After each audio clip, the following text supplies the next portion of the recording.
Olá, estamos dando início à nossa sequência de mensagens para nossas células e hoje nós temos um tema muito especial para que você possa ministrar nesta semana na célula na qual você está sendo o líder.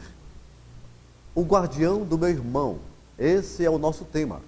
Está baseado em Gênesis, no capítulo 4, versículo 9, que diz assim: Então o Senhor perguntou a Caim: Onde está seu irmão Abel?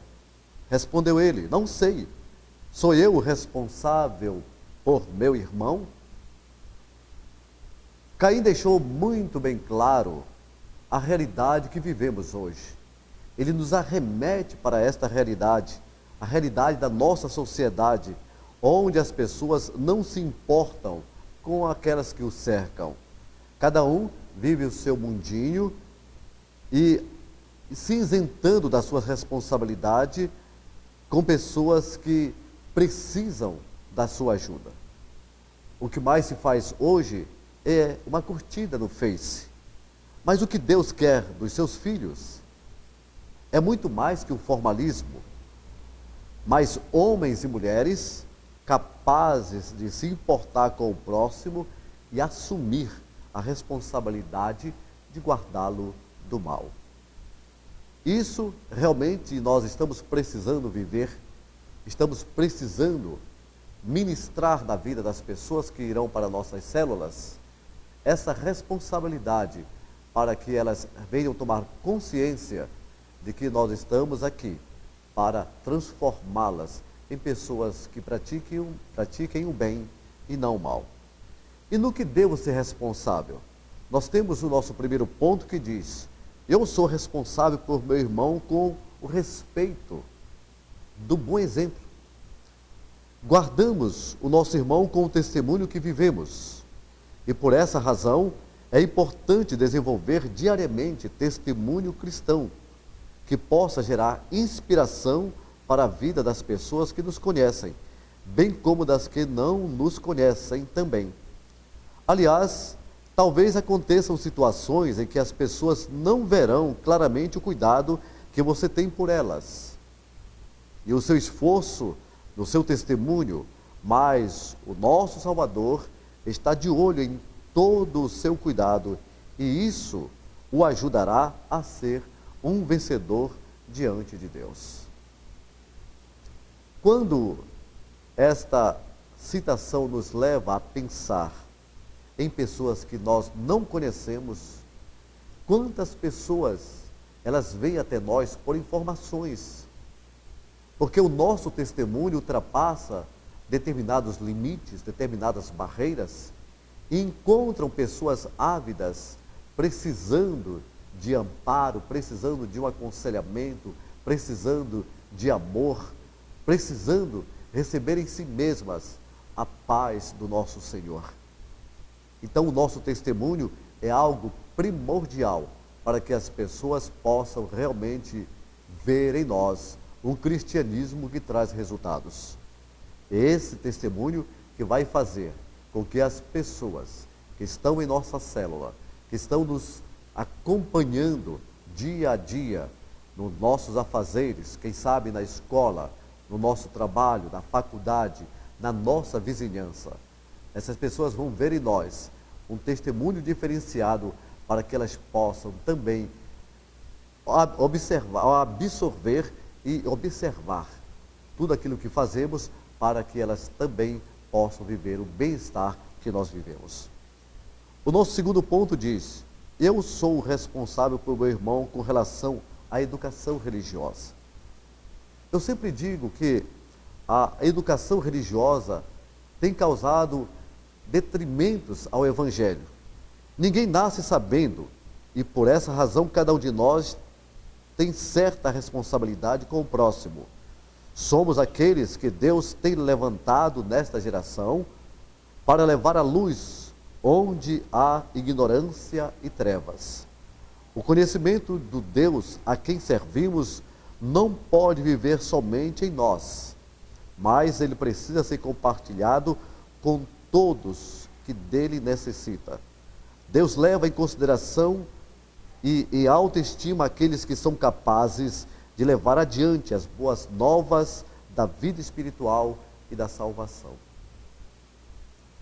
Esse momento, eu quero que você medite comigo, no sentido de que nós somos, diante do exemplo que nós damos, diante do testemunho que nós damos, nós somos professores.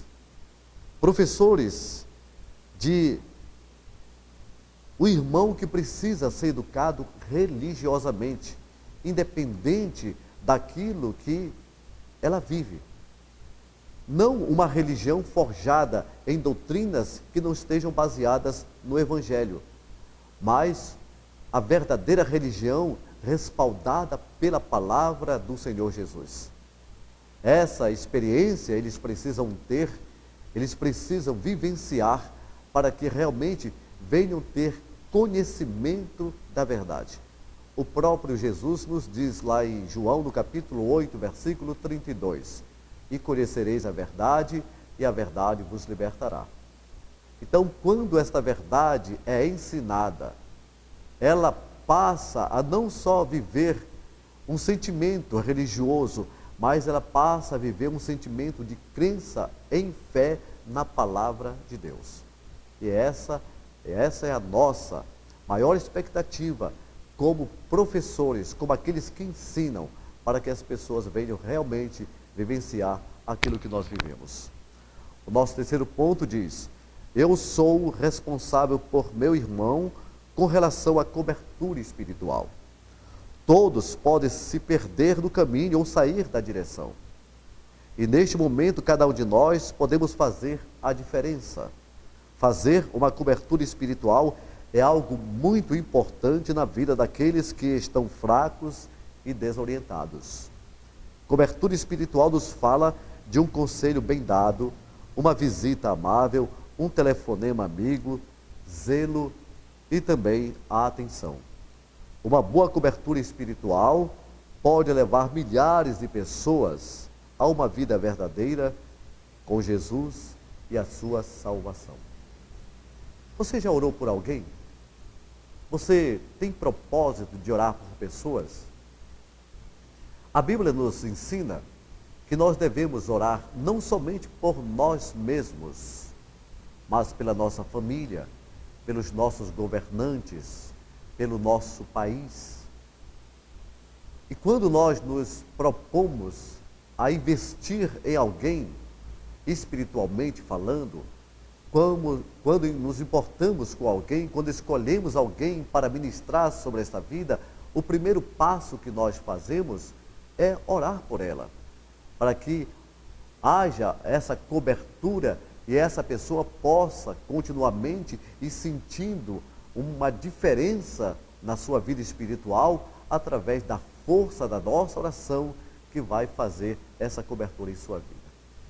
Quantas pessoas são libertas, quantas pessoas são salvas de acidentes, quantas pessoas são curadas, quantas pessoas são abençoadas em todas as áreas de suas vidas, simplesmente por causa da nossa cobertura espiritual. E a nossa célula é um ponto específico para que vivamos esse momento, tenhamos esse propósito, esse compromisso, fazendo com que as pessoas realmente estejam debaixo da nossa cobertura espiritual. Esse é um ponto importante para que a nossa célula possa alcançar os seus objetivos. O nosso quarto ponto diz: eu sou responsável por meu irmão com respeito à servidão. Todos somos responsáveis por servir uns aos outros. E podemos servir as pessoas nas mais diversas situações da vida. Podemos servir as pessoas dando uma cesta básica, cuidando de crianças, orando pelos que estão doentes, ajudando as pessoas que precisam de auxílio em pequenas tarefas. Quando servimos as pessoas, estamos nos moldando para uma vida que agrada ao coração do nosso Deus. Na igreja, servimos quando ajudamos na limpeza, na evangelização, no discipulado e na consolidação, bem como no auxílio aos irmãos que necessitam de cuidados. Cristo é nosso exemplo de servidão e nele nos espelhamos. Quando olhamos realmente para a ação de Jesus Cristo, ele nos diz: eu não vim para ser servido, eu vim para servir. E um dos exemplos mais clássicos da Bíblia é quando, na última ceia, ele cinge-se e lava os pés dos seus servos, mostrando que essa humildade, em termos, essa capacidade de servir, faz com que nós hoje possamos nos espelhar em Jesus Cristo, para que nós também, como servos, venhamos praticar esses atos. Quantas pessoas ao nosso redor estão precisando dessa nossa ajuda? Quantas pessoas estão precisando que nós as sirvamos? É só olharmos ao redor. E quando olharmos com cuidado, nós iremos encontrar essas pessoas. Quem sabe uma palavra vai ajudar. Quem sabe, como já dissemos, uma cesta básica ou até mesmo a oração. Basta nós nos dispormos que com certeza pessoas estão precisando da nossa ajuda. O nosso quinto e último ponto diz: eu sou o responsável por meu irmão com relação ao amor. O amor é a marca dos que realmente seguem a Jesus. É impossível viver um cristianismo autêntico sem viver em amor para com as pessoas. Aliás, sem amor é impossível conviver com as falhas e as imperfeições do próximo, que em alguns casos são extremamente estressantes para algumas pessoas. Amar é mais que uma emoção, é uma decisão que deve ser levada a sério todos os dias, tanto para expressá-la para Deus como para o próximo. O versículo mais lido da Bíblia, mais conhecido, está em João 3,16. Porque Deus amou o mundo de tal maneira que deu seu Filho unigênito para que todo aquele que nele crer não pereça, mas tenha vida eterna. Esse é o exemplo maior do amor de Deus para nossas vidas.